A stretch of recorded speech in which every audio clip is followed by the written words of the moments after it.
Magandang araw mga bata! Welcome sa ating YouTube channel. Muli, ako si Teacher JM at ngayong araw na ito, ating pag-aaralan ang music ng ikatlong baitang, Quarter 4, Week 1. Para sa ating paksa ngayong araw na ito ay tungkol sa tempo, bilis at bagal ng musika. Bago ang lahat, atin munang sagutin. Tingnan ang nasa larawan. Kilalanin ang bawat isa. Paano kumilos ang mga hayop na ito? Handa na ba kayong makita ang mga hayop? Tara, simulan na natin. Anong hayop ang nakikita mo ngayon? Tama, ito ay ibon. At ano kaya ang kilos o galaw niya? Mahusay, ang ibon ay lumilipad. Para naman sa sumunod na larawan, anong hayop ang iyong nakikita? Magaling, ito ay isang pagong. Anong kilos o galaw na ginagawa ng pagong? Tama, ang pagong ay gumagapang.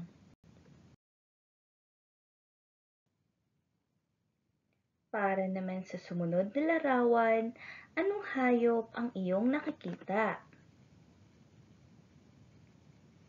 Tama, ito ay isang aso. At anong kilos o galaw ang ginagawa ng aso? Mahusay! Ang aso ay tumatakbo. Sa sumunod na larawan, anong hayop naman kaya ang makikita nyo? Tama, ito ay isang kuneho. At ano ang kilos o galaw na ginagawa ng kuneho?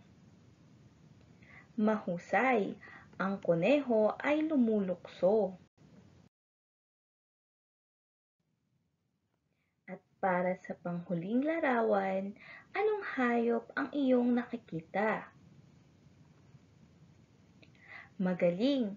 Ito ay isang cheetah. Ano ang kilos o galaw na ginagawa ng cheetah? Magaling! Ito ay tumatakbo. Alam niyo ba mga bata na ang pagbabago ng boses ay nakatutulong sa epektibong presentasyon ng mga tula, dula, awit at kwentong musikal?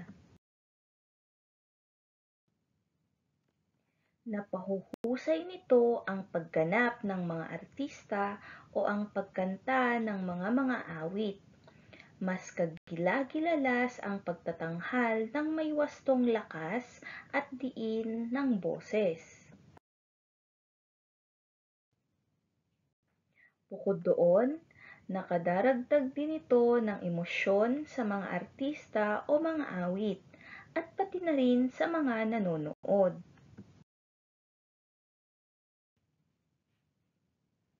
Ngayon mga bata, kaya mo bang gawin ang mga sumusunod na galaw ng mga hayop? Sige, simulan na natin. Ngayon, handa ka na bang gawin ang kilos o galaw ng mga hayop? Simulan na natin. Ang kilos ng ibon, dumipad na parang lumilipad. Nagawa mo ba? Magaling! Sumunod naman ay ang galaw ng isang tigre. Mabilis na tumatakbo. Nagawa mo ba? Mahusay!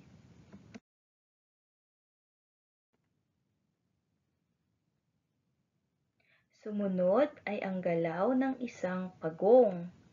Ito ay gumagapang. Nagawa mo ba? Magaling. At ang galaw ng aso ay lumulukso o tumatalon. Kaya mo bang gawin? Magaling. Para sa panghuling larawan, ang kuneho. Ang kuneho na lumulukso. Kaya mo bang gawin? Mahusay. Alam niyo ba mga bata na ang tawag sa pagbabago ng bilis o bagal sa musika ay tinatawag na tempo? Kaya naman, upang mas maunawaan natin ang ating aralin tungkol sa tempo, dumako tayo sa isang pagsasanay. Ating basahin ang panuto. Lagyan ng check kung ang nasa larawan ay gumagalaw ng mabilis. At lagyan naman ng X kung ito ay mabagal. Handa na ba kayo? Simulan na natin. Para sa unang larawan, eroplano. Ito ba ay gumagalaw ng mabilis o mabagal? Tama, ito ay mabilis, kaya ito ay check.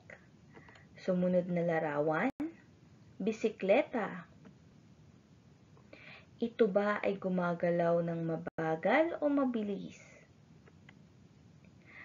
Tama, ito ay mabagal, kaya naman ang sagot ay X.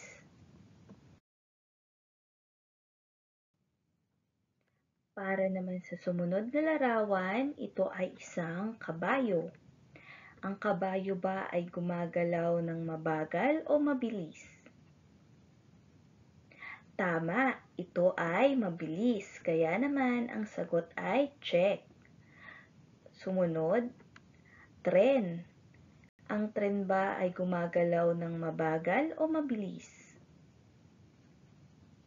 Napakahusay niyo naman. Ang tren ay gumagalaw ng mabilis, kaya ang sagot ay check. Para sa panghuling larawan, ito ay isang uod o caterpillar. Ano ang galaw nito? Mabagal ba o mabilis? Tama, ang galaw nito ay mabagal, kaya ang sagot natin ay X. Ngayon naman mga bata, anong tempo ang maaaring gamitin upang mapaghambing ang mga galaw ng mga sumusunod na hayop?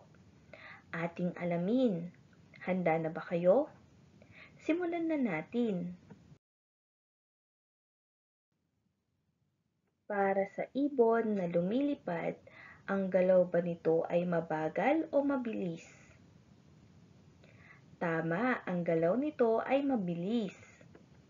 Para naman kaya sa pusang tumatakbo, ang galaw bang ito ay mabilis o mabagal?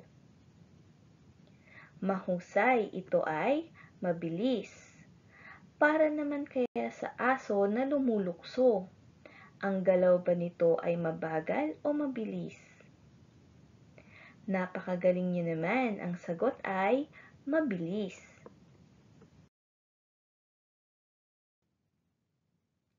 Sumunod, para sa pagong na gumagapang, ang kilos ba nito ay mabagal o mabilis?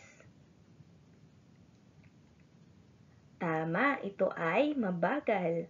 At para sa panghuli, ang kuneho na lumulukso, ang galaw bang ito ay mabagal o mabilis? Tama, ito ay mabilis.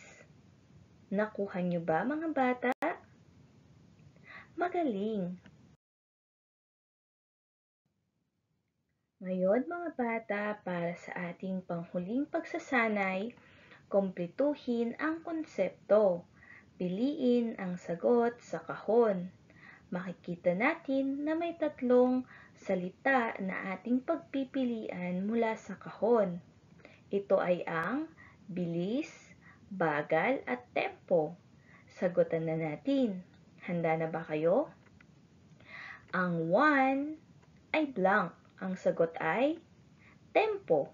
Ang tempo ay tumutukoy sa 2 at 3. Para sa sagot dito sa 2 at 3, pwede nating pagbaliktarin ang bilis at bagal. Ibig sabihin, kumpletuhin natin ang konsepto ng sabay-sabay.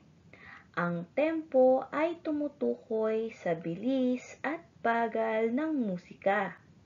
Nakuha niyo ba, mga bata? Magaling! Hayan, mga bata, sana ay marami kayong natutunan tungkol sa ating paksa ngayong araw na ito tungkol sa tempo, ang bilis at bagal ng musika. Maaari natin itong maihalintulad sa galaw ng mga hayop.